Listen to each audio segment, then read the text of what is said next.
మీలో ఎంతమంది ఫ్రాన్స్ వెళ్ళారు? అంటే ఫ్రాన్స్ వెళ్ళినప్పుడు Eiffel tower. So next time ఎవరైనా ఈ ఐఫిల్ టవర్ సందర్శించడానికి వెళ్ళినప్పుడు అక్కడ ఏమైనా వస్తువులు కొనాలి అని అనుకున్నప్పుడు మీరు యూరోస్లో పేమెంట్ చేస్తారా లేదా యూపీఐలో పేమెంట్ చేస్తారా? యూపీఐ ఏంటండి కొత్తగా ఉంది అంటే మన భారత్కు సంబంధించిన యూనిఫైడ్ పేమెంట్స్ ఇంటర్ఫేస్. సో మొన్న వీళ్ళు ఐఫిల్ టవర్లో మీకు ఒక పెద్ద ఈవెంట్ అండి.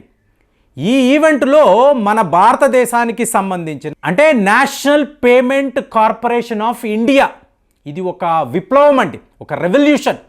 సో వీళ్ళ అధికారులు అలాగే లైరా అనబడే ఫ్రాన్స్కు సంబంధించిన ఒక company, e commerce company, so వీళ్ళు కలిసి ఐఫిల్ టవర్లో ఒక పెద్ద ఈవెంట్. అంటే ఇది ఎంత పెద్ద వార్త అంటే చూడండి, ఒక 10 బ్యాంకులు వీళ్ళు ఒక 100 కోట్లను ఇన్వెస్ట్మెంట్గా వేసి మనము భారత్లో డిజిటల్ పేమెంట్స్ సిస్టమ్ని తీసుకురావాలి అని చెప్పి నిర్ణయించుకున్నారు. సో ఇందులో మొన్న మనం పేటిఎం గురించి మాట్లాడాం, అలాగే గూగుల్ పే అనండి, అమెజాన్ పే అనండి, మీకు రూపే, ఇలాంటివన్నీ కూడా మనం చూస్తూ వస్తున్నాం. 2020 నుంచి మీకు విపరీతంగా ఇలాంటి పేమెంట్సే.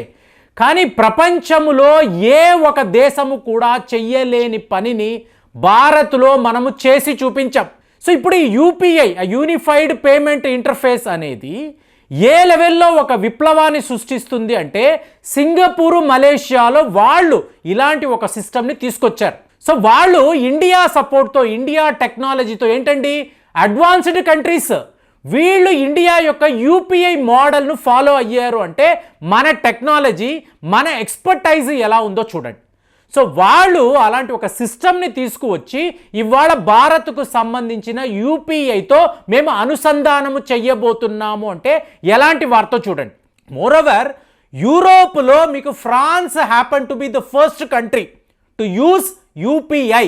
రేపు మీరు ఐఫిల్ టవర్ దగ్గరికి వెళ్ళి ఒక వస్తువు కొనుక్కున్న తరువాత మీరు యూపీఐ పేమెంట్ అనేది చేశారు అంటే, మొన్న ఒక మిత్రుడు ప్రేమ్ గారు దుబాయ్లో ఉన్నాను, యూపీఐ పేమెంట్ చేశాను, చాలా ఆనందంగా ఉంది అంటే ఇది ఎంత పెద్ద వార్త అంటే విదేశాలకు ఎక్కువగా వెళ్ళే వాళ్ళకి తెలుస్తుంది. మీరు ఒక కంట్రీకి వెళ్తున్నారు అంటే ఇండియన్ కరెన్సీని ఒక యూరోలోకో, డాలర్లోకో, ఆస్ట్రేలియన్ డాలర్లోనో మీరు కన్వర్ట్ చేసుకోవాలి. తరువాతే మీరు అక్కడ పేమెంట్స్ అనేవి చెయ్యగలరు. ఇందులో మీ డబ్బు చోరీ అవ్వచ్చు, ఎవరో ఒకరు ఈ కరెన్సీని దొంగలించవచ్చు, డెబిట్ కార్డు వాడారు అంటే అది మీకు అక్కడ ఉపయోగపడకపోవచ్చు. క్రెడిట్ కార్డ్ని ఎంతోమంది దొంగతనాలు చేసిన వాళ్ళు, ఎంతోమంది మిత్రులు ఇలా నా క్రెడిట్ కార్డు పోయిందండి, ఇక్కడ నేను ఫ్రాన్స్లో ఉన్నాను, ఎవరి దగ్గర కంప్లైంట్ ఇవ్వాలో తెలియడం లేదు, ఇలాంటి సమస్యలు మీకు విదేశాలకు వెళ్ళే వాళ్ళు అందరూ కూడా ఎక్కడో ఒక టైం టు టైం ఎక్కడో ఒకడ ఫేస్ చేస్తారు. అదే మీరు యూపీఐ వాడుతున్నారు అనుకోండి, మీ ఫోన్ని మీరు జాగ్రత్తగా ఉంచుకున్నారు అనుకోండి, మీరు ఎక్కడైనా ఎలాగైనా ఇలాంటి పేమెంట్స్ అంటే ఆ క్యాష్ ట్రాన్స్ఫర్ అనండి, మీకు పేమెంట్కి సంబంధించిన ట్రాన్సాక్షన్ ఇది మీరు చాలా సింపుల్గా చేయొచ్చు. ఇలాంటి ఒక ప్రక్రియ భారత్ మొదలుపెట్టింది అంటే ఎన్ని దేశాలండి, ఎంత అడ్వాన్స్డ్ కంట్రీస్ ఉన్నాయి. అమెరికా, చైనా లాంటి దేశాలు కూడా ఇలాంటి ఒక పనిని ఇవాళ చేయలేకపోయారు. అక్కడ కూడా అలీపే అని చెప్పి చైనాలో ఉంది, చాలా ఫేమస్. కానీ మీ కరెన్సీని మీరు విదేశాల్లోకి తీసుకువెళ్ళి ఎటువంటి ఇబ్బంది లేకుండా త్రూ స్మార్ట్ ఫోన్ మీరు ట్రాన్స్ఫర్ చేయగలిగారు అనుకోండి, ఇది ఒక ఎంత అద్భుతము. సో యూరోప్లో, ఫ్రాన్స్లో దీనికి ఒక రెడ్ కార్పెట్ వెల్కమ్ అండి. రండి, ఇది బాగుంది, మా దేశంలో కూడా, ఫ్రాన్స్లో కూడా మేము యూపీఐని వాడతాము అంటే ఇది ఎంత పెద్ద వార్త అండి. ఇండియాని ఏమంటారండి, ఒక డెవలపింగ్ కంట్రీ అండి, మీకు పెద్దగా టెక్నాలజీ ఉండదు, అడ్వాన్స్డ్ టెక్నాలజీస్ వేటిని కూడా వీళ్ళు వాడరు అంటారు. ఇవాళ మన టెక్నాలజీని ప్రపంచ స్థాయిలో అందరూ కూడా వాడుతున్నారంటే ఏంటి, 10 బ్యాంకులు వీళ్ళు మొదలు పెట్టిన ఒక చిన్న పరిశోధన, ఒక చిన్న ప్రయోగము ఇవాళ వరల్డ్ వైడ్ అంగీకారాన్ని పొందుతుంది అంటే భారతీయులుగా మనం ఎంత గర్వపడాలి. మన టెక్నాలజీని వీళ్ళందరూ వాడుతున్నారండి. ఇంతకుముందు ఎప్పుడైనా మనం విన్నామా? లేదు కదా. ఇవాళ రష్యాలో వాళ్ళు మాట్లాడుతున్నారు, రూబుల్కి బదులుగా మేము యూపీఐ వాడొచ్చు కదా. అంటే ఏంటి, ఇండియన్ రూపీని రూబుల్లోకి కన్వర్ట్ చేసే ప్రక్రియ లేకుండా, కరెన్సీస్ లేకుండా త్రూ స్మార్ట్ ఫోన్ పదే అంటున్నాను, ఏమనుకోకండి. ఈ టెక్నాలజీ, ఈ విప్లవం ఎంత గొప్పది అంటే 1 2 3 పేన్ అంటారు. అంటే మనం ఎంత డెప్త్గా ఆలోచించామో చూడండి. అంటే national payments corporation of India వాళ్ళ ఆలోచన విధానం ఇదే మామూలు కంపెనీ కాదండి. ఒక గ్రామములో ఒక రైతు, అతని దగ్గర స్మార్ట్ ఫోన్ లేదు, మామూలు ఫోన్ ఉంది. ఎందుకు? కమ్యూనికేషన్ చేసుకోవడానికి, తన కుటుంబ సభ్యులతో మాట్లాడుకోవడానికి ఒక మామూలు ఫోన్ పెట్టుకున్నాడు. మరి ఇతనికి యూపీఐ చెల్లుబాటు అవ్వదు కదా. ఎంతోమంది మాట్లాడారు. ఇవాళ 1 2 3 పేన్ అన్నారు అనుకోండి, మీరు బ్యాంకుకి వెళ్ళక్కర్లేదండి. ఒక చిన్నపాటి గ్రామము అన్నారంటే ఒక బ్యాంకో 2 బ్యాంకులో ఉంటాయి. ఇతను పొలోమంటూ ఆ బ్యాంకుకు వెళ్ళి ఒక విత్డ్రాల్ స్లిప్ రాయాలి. ఒక్కొక్క రైతుకి మీకు లిటరసీ ఉండదు, రాయడం కూడా చేత కాదు. చదువుకునే వాళ్ళ దగ్గరికి వెళ్ళి అయ్యా ఈ ఫామ్ ఫిలప్ చేస్తారా అని అడుగుతారు. అదే వాళ్ళు డెబిట్ కార్డు వాడాలి. డెబిట్ కార్డు ఎలా వాడాలో వీళ్ళకి తెలియదు, చాలామందికి తెలియదు. దీని అవకాశంగా తీసుకొని ఏమార్చే వాళ్ళు ఎంతోమంది ఉన్నారు. వాళ్లకు ఒక చిన్న ఫోన్ పెట్టుకొని దాని ద్వారా మీరు యూపీఐ పేమెంటో, క్యాష్ విత్డ్రాలో, క్యాష్ ట్రాన్స్ఫరో చెయ్యవచ్చని చెప్పి ఇవాళ మనం మాట్లాడుతున్నాం అనుకోండి. ఫోన్ వాడకం అనేది ప్రతి వాళ్ళకి తెలుసు కదండి. ఆ విధంగా ఒక స్మార్ట్ ఫోన్ కాదండి, నార్మల్ ఫోన్లో కూడా యూపీఐ పని చేస్తుందని చెప్పి మనం ఆలోచిస్తున్నాం అనుకోండి. మన ఫ్యూచరిస్టిక్ థింకింగ్ చూడండి ఎంత గొప్పగా ఉంది.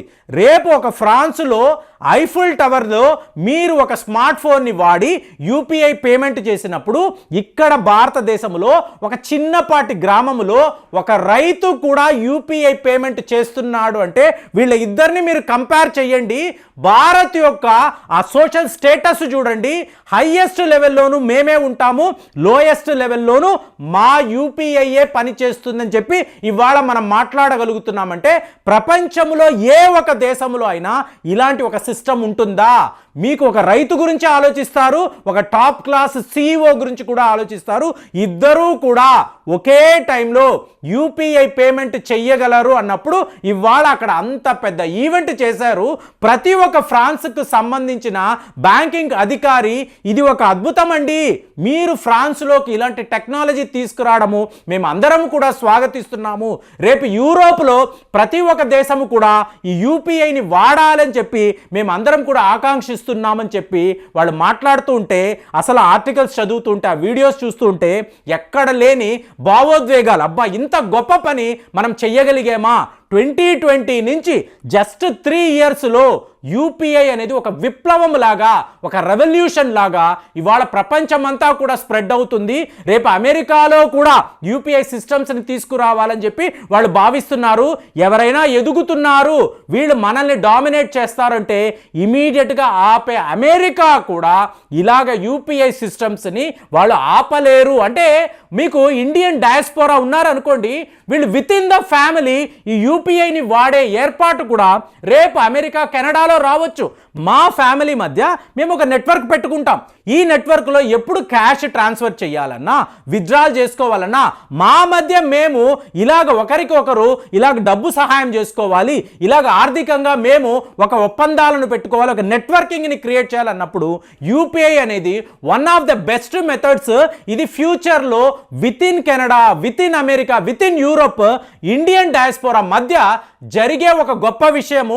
దీన్నే రేపు విదేశాలకు సంబంధించిన ప్రజలు కూడా వాడతారని చెప్పి మాట్లాడుతున్నప్పుడు డిజిటల్ టెక్నాలజీని మనము వాడుతున్నట్టు ప్రపంచంలో ఎవరు ఎప్పుడూ కూడా వాడలేదు అనేది 100% నిజమండి. మరి మీరు ఆలోచించండి, జస్ట్ ఒక యూపీఐ కదా, ఒక టీ షాప్లోనో ఒక హోటల్లోనో వాడుతున్నాము.